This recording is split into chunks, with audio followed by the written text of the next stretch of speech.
저는 오늘 여러분들과 함께 섬김이란이라고 하는 말씀의 제목으로 함께 은혜의 말씀을 나누고자 합니다. 제가 이제 미국에 이민을 가서 뉴욕에서 한 4년 정도 살고 그 이후에 이제 캘리포니아로 이주를 해서 캘리포니아에서 상당히 오랫동안 살았는데요. 캘리포니아 이제 LA 쪽에 가면 제일 유명한 교회가 이제 한인들 사이에서는 이제 남가주 사랑의 교회입니다. 남가주 사랑의 교회.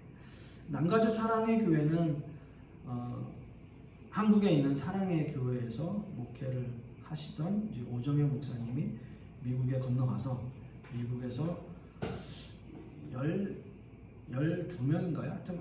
하여튼 몇 가정하고 같이 시작을 한 교회가 지금은 한 15,000에서 2만 명 정도 되는 상당히 큰 교회인 거죠, 미국에서. 지금은 더 큰 교회가 있는지는 잘 모르겠습니다. 어찌됐든 이제 그때는 상당한 큰 교회였고, 이제 제자 훈련으로 원래 사랑의 교회가 유명한 교회이고요. 그래서 그 교회를 이제 처음 남가주로 이제 캘리포니아로 이주를 해서 처음 그 교회를 갔을 때 가장 인상 깊었던 게 뭐냐면, 교회에 들어가서 그 로비에 교회에 큰 동상이 있어요. 큰 동상이 어떤 동상이냐면 예수님께서 베드로의 발을 씻겨주신 그 동상이 굉장히 크게 있어요. 그래서 베드로가 약간 이렇게 예수님을 약간 밀쳐내듯이 오늘 제 발을 닦으실 수 없습니다라고 하는 어떤 그런 제스처와 함께 예수님은 베드로의 발을, 제자의 발을 씻겨주시는 그 모습, 그거를 동상으로 크게 만들어서 그 교회 로비에 있어요. 그래서 그게 굉장히 인상 깊은 장면이었어요. 그 교회를 처음 갔을 때 그런 장면을 볼 수 있었습니다. 나중에는 이제 제가 남가주 사랑의 교회에서 5번째로 개척된 사우스베이 사랑의 교회에 이제 2대 담임을 5년 했네요. 제가 5년 목회를 하고 이제 그 이후에 한국으로 들어온 거죠. 그 장면은 예수님께서 제자들의 발을 씻기시는 그 장면은 이제 예수님의 섬김의 모습에 어떻게 보면 이제 굉장히 절정인 모습인 거죠. 물론 이제 섬김의 절정은 십자가이지만 그 전에 그 세족식의 모습은 예수님의 섬김이라고 하는 대표적인 모습 중에 하나일 겁니다. 제가 미국에서 목회를 하고 또 미국 신학교를 다닐 때도 미국 신학교에는 예수님의 그 섬김의 리더십을 공부하는 클래스가 아예 따로 있어요. 그래서 서번트 리더십이라고 하는 종의 리더십, 섬김의 리더십이라고 하는 그 말하자면 클래스가 한 학기가 따로 있을 정도로 예수님의 그 섬김에 대해서 굉장히 공부를 많이 하는 그러한 그 모습을 미국 신학교에서 볼 수 있습니다. 그래서 한 학기가 그냥 아예 서번트 리더십이에요. 그거를 공부하는 거예요. 그러니까 예수님의 리더십에 대해서 공부하는데 특별히 종의 리더십, 섬김의 리더십에 대해서 공부하는 그러한 그 학과가 클래스가 따로 있었습니다. 예수님은 당연히 섬김의 지도자죠. 서번트 리더십이죠. 섬김의 지도자. 예수님께서는 병든 자들을 치유하시고 고치시고 또 귀신을 쫓아내고 또 세리와 죄인들과 같이 식사를 하는, 식탁 교제를 하는, 어떤 의미에서는 의도적으로 그렇게 하시는 모습을 보여주고 있습니다. 그래서 예수님은 그의 삶을 통해서 섬김의 삶을, 섬김의 모습을 실천하고 보여주고 계시는 거죠. 더 나아가서 예수님의 이런 섬김은 여기서 머무르지 않고 예수님의 그 섬김의 절정은 뭘까요?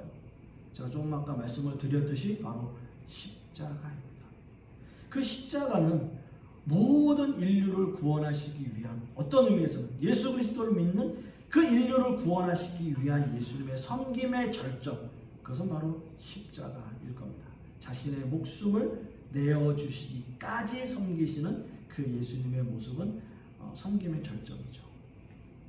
특별히 오늘 본문에서 우리가 함께 읽은 이 본문 역시 인자가 온 것은 섬김을 받으려 함이 아니라 도리어 섬기려 하고 자기 목숨을 많은 사람의 대속물로 주려 함이니라 라는 말씀을 하고 있습니다. 그렇습니다. 자기 목숨을 내어놓는 그 방법, 바로 십자가의 방법이죠. 섬김의 절정, 바로 십자가를 의미하고 있습니다. 자, 그런데 오늘 본문의 배경을 좀 보시면 예수님이 제자들에게 이런 섬김의 자세에 대해서 뭔가 설명을 하고 계십니다. 자, 그리고 우리가 읽지는 않았지만 그 24절의 말씀을 다시 보시면 열 제자가 듣고 그 두 형제에 대해서 분이 여기거늘이라고 말씀하고 있어요. 우리가 읽은 본문 가운데 24절 말씀에 그렇게 이야기합니다. 이 열 제자가 듣고 뭔가 분한 마음이 들었다라는 이야기를 해요. 오늘 함께 읽은 이 본문의 배경 안에는 제자들과의 어떤 문제가 또는 어떤 일을 통해서 그 제자들 간에 뭔가 문제가 발생하고 있다는 것을 우리는 본문을 통해서 알 수 있습니다. 그 문제는 과연 무엇이었을까요? 왜 예수님이 제자들에게 특별히 섬김에 대해서 말씀하실 수밖에 없는지 오늘 본문을 통해서 한번 좀 살펴보기를 원합니다. 예수님은 갈릴리 지방의 사역을 마치신 후에 유대인들의 3대 절기 중에 하나인 유월절 행사에 참석하시기 위해서 예루살렘으로 올라가십니다.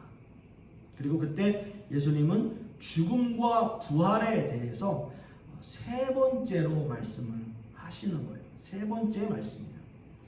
그리고 이 예언은 다른 어느 때의 예언들보다 더 구체적이었어요.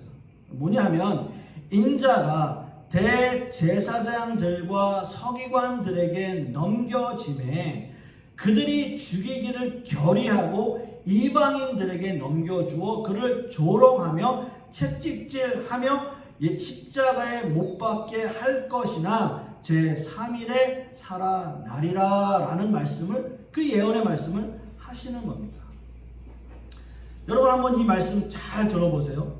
대제사장들과 서기관들에게 넘겨지고 죽이기를 그들이 결의하고 그리고 조롱도 하고 채찍질도 하고 거기다가 십자가에 못 박을 것이다 라는 얘기도 하시면서 그렇지만 3일 만에 살아날 것이다, 부활까지 예언을 하고 계시는 거예요.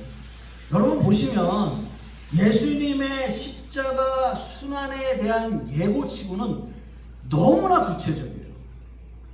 너무나 구체적이에요. 보세요. 이렇게 얘기하는 것 자체가 너무나 구체적으로 말씀하고 있다는 거예요. 3일 만에 다시 살아날 것이라는 것, 부활할 것이라는 것까지 예언하고 계세요. 그렇게까지 구체적으로 말씀하세요. 여러분 어떻습니까? 이 내용 너무나 구체적이지 않아요? 이 정도면 웬만하면 이 말을, 예수님의 이 말씀을 다 알아들어야 돼요. 그것도 첫 번째 말씀이 아니라 세 번째 예언하는 거예요. 세 번째 예언하는 거예요. 이 정도면 다 알아야 들어야 되는데 그렇지 못했던 것 같아요. 자, 20절 말씀을 다시 한번 보세요. 20절 말씀을 보시면 첫 번째 어떻게 말씀이 시작됩니까? 그때에 라는 말씀이에요. 그때는 어떤 때입니까? 그때에 예수님께서 제자들에게 십자가의 순환을 알리신 바로 그때, 그러니까 18절과 19절 말씀에 보면 그 내용들이 다 나와요. 제사장들과 서기관들에게 넘겨질 것이고 거기에다가 나를 조롱하고 채찍질하고 십자가에 못 박고 마지막으로 뭐요? 3일 만에 다시 살아날 것이다 라는 것까지 다 예언한, 그 세 번째로 예언한 그때에 너무나도 정확하고 너무나도 상세하게 모든 것들을 다 예언하신 바로 그때에 세베대의 아들들이 와서 예수님께 절하며 어떻게 한다고요? 무엇을 구해요? 무엇을 구해요? 마가복음에 따르면 그 아들들의 이름이 야고보와 요한이라고 말하고 있습니다. 그리고 그들은 지금 정치적인 메시아를 꿈꾸고 있어요. 예수님이 세상적인 왕이 되시면 한 사람은 좌편에 한 사람은 우편에 그 모든 권력을 차지하고 싶다. 그렇게 하게 해달라라고 하는 요구를 하고 있는 거예요. 여러분 근데 더 재밌는 건 뭔지 아세요? 이렇게 세베대의 아들 야고보와 요한이 예수님께 와서 절하면서 이런 것들을 요구하고 있는 그때에 그 제자들, 다른 제자들의 모습 이렇게 이야기합니다. 뭔가 분하게 생각해요. 분하게 생각해요. 예수님이 지금 십자가 사건을 그 순환을 예고하고 있고 그 12제자들이 다 그 얘기를 지금 듣는 거예요. 세 번째로 말씀하셨고 좀 더 구체적으로 말씀하신 그 상황에 물론 야고보와 요한은 그런 행동을 했을지 모르겠지만 나머지 제자들은 야 지금 네가 그런 말 할 때 아니잖아. 지금 예수님께서 세 번째 예언하신 거 지금 못 들었어? 예수님 지금 십자가에 달려 돌아가신다고 얘기하시고 계시잖아. 구체적으로 얘기하고 있잖아. 근데 지금 그런 말 할 때야? 그건 아니잖아. 이런 식으로 얘기를 해야 되잖아요. 근데 그렇지 않아요. 분해해요. 분해했다라는 건 뭐예요? 아, 내가 저 얘기 먼저 했어야 되는데. 아, 내가 예수님 오른편에 앉아야 되는데. 내가 예수님 왼편에 앉아야 되는데. 아, 쟤네들이 먼저 얘기해버렸네. 아, 야고보하고 요한, 쟤네들 뭐야? 아, 너무 분하다. 내가 먼저 얘기해서 내가 먼저 자리 차지했어야 되는데. 거기다가 그 어머니까지 동원해요. 어머니까지 동원해서 예수님께 말씀드리고 있는 그 모습을 그 10제자는 분해하는 거예요. 기분 나빠하는 거예요. 이 말씀을 들으신 후에 예수님은 제자들에게 바로 겸손에 대해서 설명하십니다. 이렇게 말씀하시죠. 너희 중에 누구든지 으뜸이 되고자 하는 자는 너희의 종이 되어야 하리라 라고 말씀하세요. 예수님께서 말씀하시는 그 섬김의 원칙은 으뜸이 되고자 하는 자는 오히려 종의 자세가 되어야 한다라고 말씀하고 계십니다. 이것이 예수님께서 가르치신 섬김의 기본이에요. 기본. 온 인류를 구원하시기 위한 방법으로 자신의 목숨을 내어주시는 그 십자가를 선택하신 예수님의 그 기본, 섬김의 기본. 자기가 먼저 낮아지는 거예요. 내가 먼저 낮아지는 모습이에요. 그래서 으뜸이 되고자 한다면 그 종이 되는 자세를 취해야 된다라고 말씀하고 있습니다. 그런데 여러분 제자들의 모습은 어떻습니까? 십자가 순환을 예고하신 예수님에게 높은 자리를 이야기하고 있어요. 정치적인 메시아로 이 땅에 오신 것이 아니라 이 땅에 많은 사람을 섬기러 오신 예수님에게 자신들의 자리를 운운하고 있다고요. 높은 자리를 요구하고 있어요. 너무나 답답하신 예수님은 제자들에게 말씀하시는 겁니다. 높은 자리를 차지하고 싶다면 그렇다면 종의 위치가 되어야 한다. 종의 자세가 되어야 한다라고 말씀하고 있어요. 저는 이 말씀을 통해서 이 말씀을 저와 여러분들의 신앙에 한번 적용해 볼 수 있기를 원합니다. 이런 질문을 한번 드려볼까요? 예수님이 우리를 위해서 십자가를 지신 것 우리는 믿습니다. 예수님이 이 세상을 군림하고 정복하러 오신 것이 아니라 이 세상을 섬기러 오신 것입니다. 라고 우리는 믿습니다. 십자가의 순환을 당하시기 전 최후의 만찬이 끝나고 제자들의 발을 손수 닦아주신 그 섬김의 예수님. 우리는 성경을 통해서 다 알고 있어요. 그 설교 여러 번 여러분 들으셨을 겁니다. 제가 조금 전에도 예화로 처음 시작할 때 말씀을 드렸고요. 다 알고 있어요. 우리는 그만큼 성경을 어느 정도 알고 있습니다. 우리는 압니다.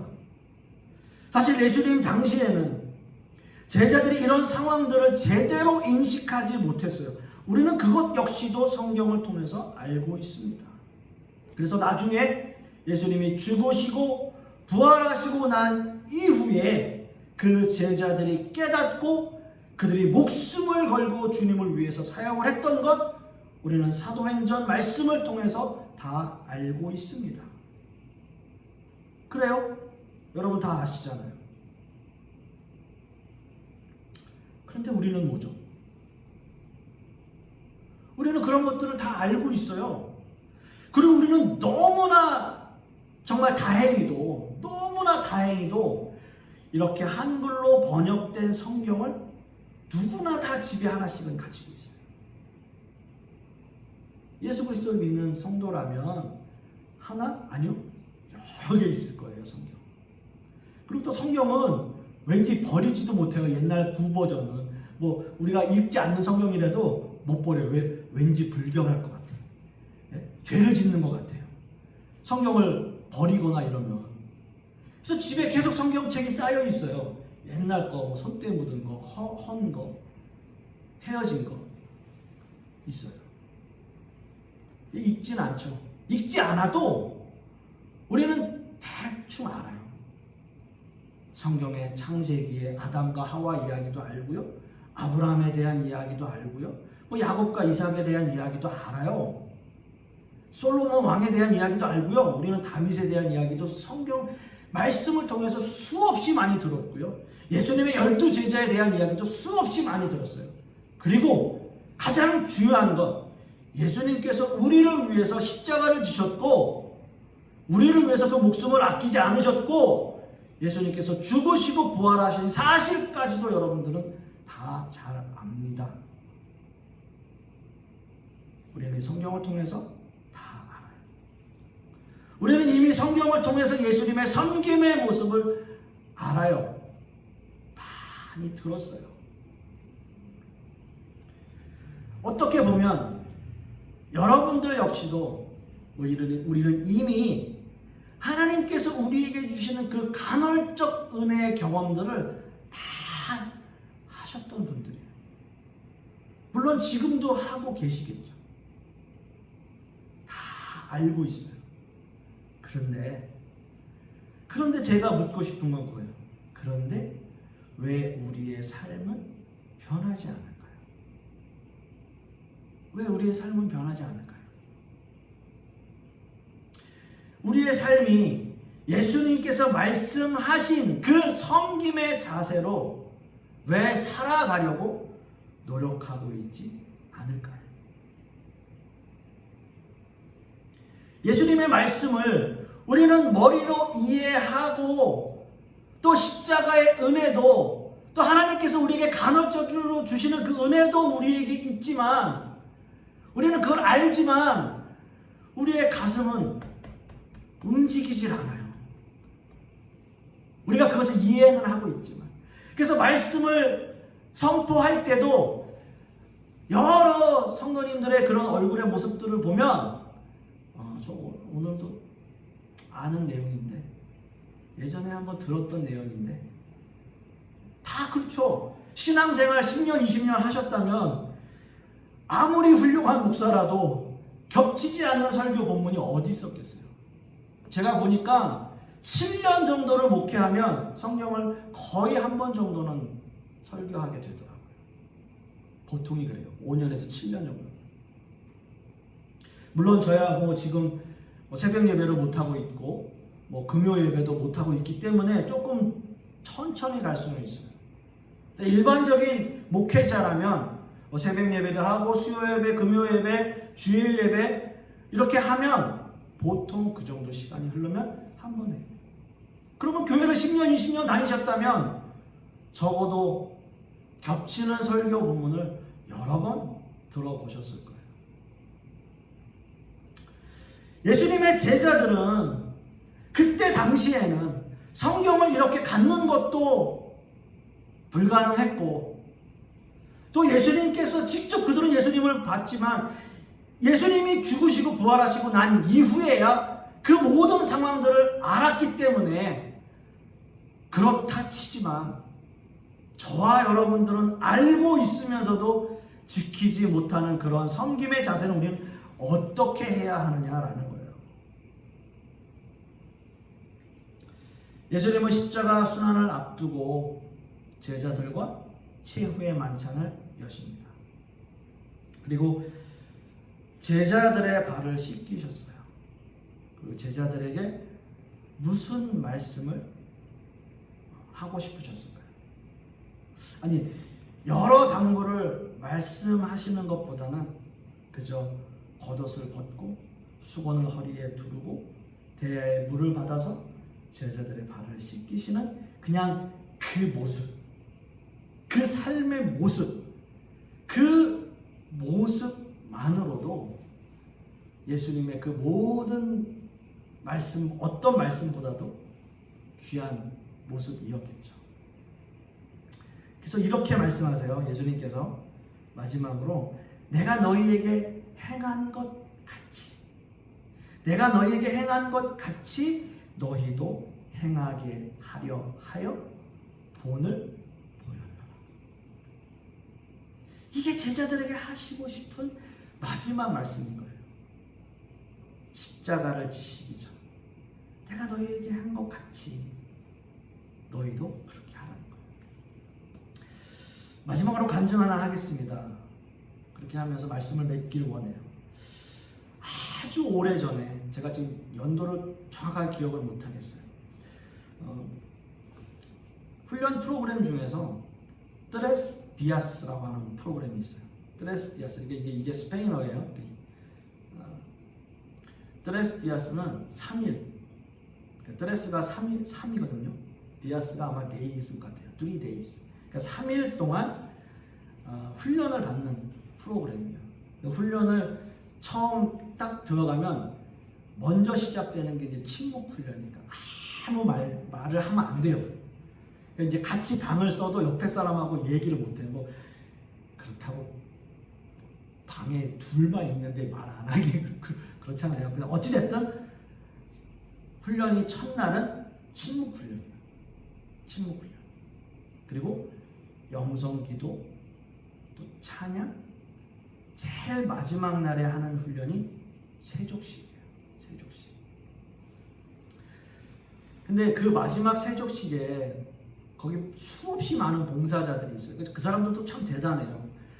매 식사 때마다 식사 날려주고 이동할 때 그 인도해주고 모든 걸 다 3일 동안 같이 하는데 정말 힘들어요. 근데 그걸 다 하시는 봉사자들이 맨 마지막 날 세족식을 하는데 참가자들, 훈련생들의 발을 씻겨주는 거예요.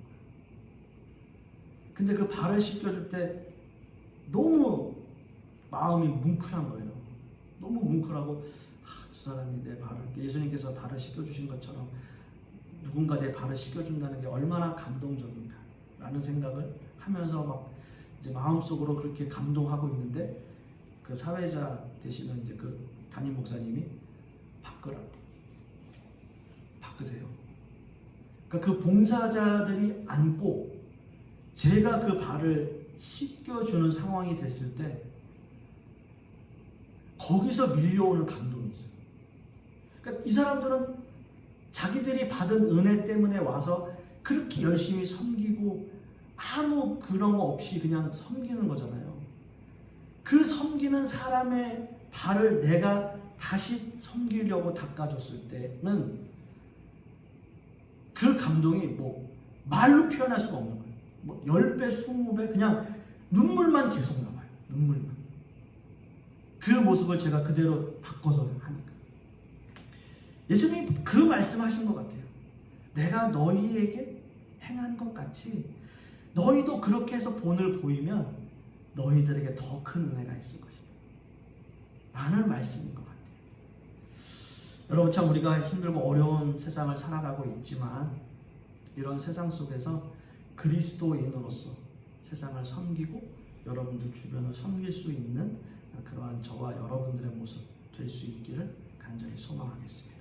기도하겠습니다. 아버지 하나님, 예수님께서 제자들에게 하시고 싶은 그 말씀은 예수님께서 하신 그 모습 그대로 제자들이 본받길 원하시는 그 모습이었을 것입니다. 그리고 그 말씀은 지금 우리 모든 성도들에게도 유효한 말씀일 것입니다. 우리가 세상 가운데 본이 되고 우리가 세상을 섬길 수 있는 그 모습은 바로 예수 그리스도께서 그렇게 하셨기 때문이고 우리 역시도 그렇게 해야 되는 신자들 모습이어야 할 것입니다. 하나님, 우리가 예수님께서 섬김의 자세로 세상을 사셨던 것처럼 우리도 그런 모습으로 세상을 살아갈 수 있도록 주님께서 역사하여 주시옵소서. 이 모든 말씀 우리 주 예수 그리스도의 이름으로 기도하옵고 이제는 우리 주 예수 그리스도의 은혜와 아버지 하나님의 극진하신 사랑과 또 예수 그리스도의 그 사랑의 은혜가 우리 하나님을 믿는 모든 백성들의 머리 위에 또 그 자녀들 위에 또 그 사업과 직장 위에 그리고 우리 풍요로운 교회 위에 이제로부터 영원토록 함께 있을지어다. 아멘.